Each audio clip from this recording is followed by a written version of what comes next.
Hello, this is Mrs. Oakley, and today we're going to look at Unit 6, Lesson 6. And your objective is to be able to put integers in order based on their value.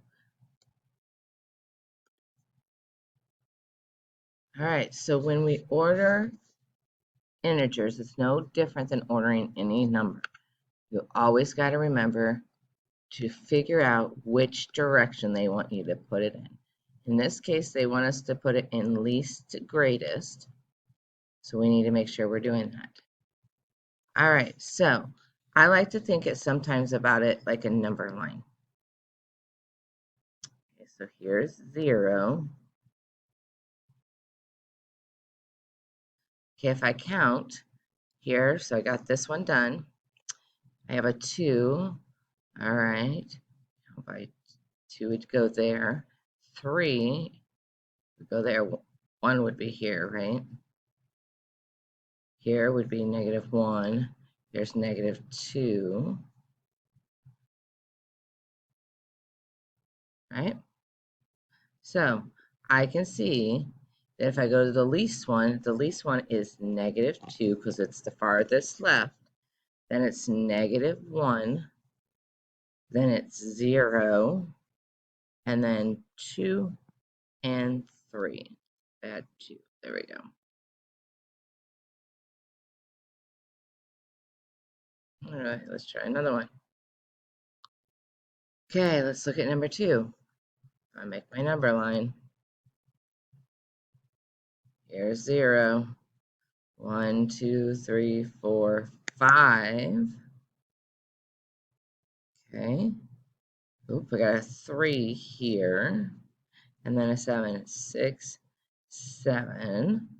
And then if I go backwards, -1, -2, -3, -4, -5, -6, -7.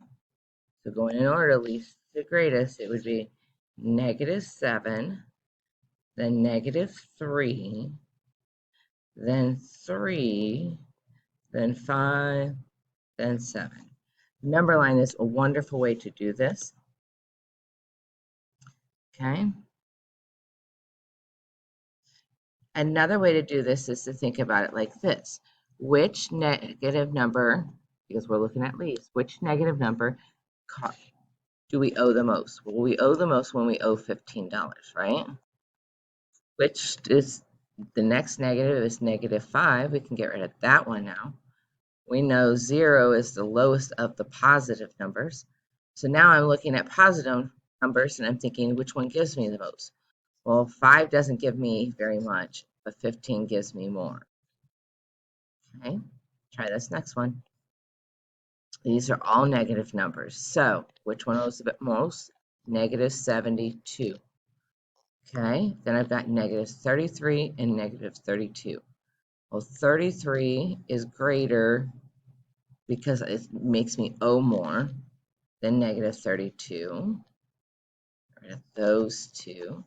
And then it'd be -27 and -23. Great job. All right, go ahead and try these and then come back, pause the video and come back and see if you got them correct. Okay, for number 3, you should have said -10, -8, 0, 8, and then 10.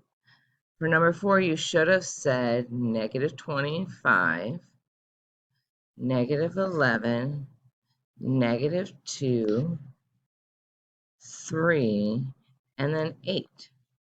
And number 7, see, -420 is the biggest one, and -360, then -180, got those done, -125, and then -115. Okay. Last one. Okay, I've got 2 negative numbers. Which one's bigger?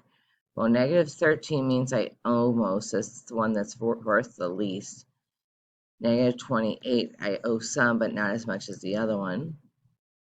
Then I get on the positive side, 271 is bigger than 325. 6. 326 is greater than 428. So now I have them ordered. Great job. All right, moving on. Write an integer that we would find between them. And this is a great one for that number line also. So if I have negative 12 here, what could be in between them? Negative 17. Let's see. You can say negative 13, negative 14, negative 15, negative 16. So I'm going to say negative 15. Okay. It's more, I owe more than negative 12, but I owe less than negative 17. We can figure this out, 3 and 11. So let's count, 3, 4, 5, 6, 7, 8, 9, 10, 11. So I could do any number. I'm going to put 5. Okay, negative 44 and negative 19. Well, I could say negative 25 because negative 25 makes me owe more than 19, but owe less than negative 44. This is an easy one. We know how to do this. 12. There's lots of numbers in between, right? Okay, try these two, pausing the video, and then come back and see if you got them correct. Okay, for the first one, you could have put any number from negative 14 to negative 25. 27, I mean, I'm going to put negative 25. Okay? Ooh, in between here could be, again, negative 25. All right, great job. You are done with Unit 6, Lesson 6, and I will see you back here for Unit 6, Lesson 7. Have a great day.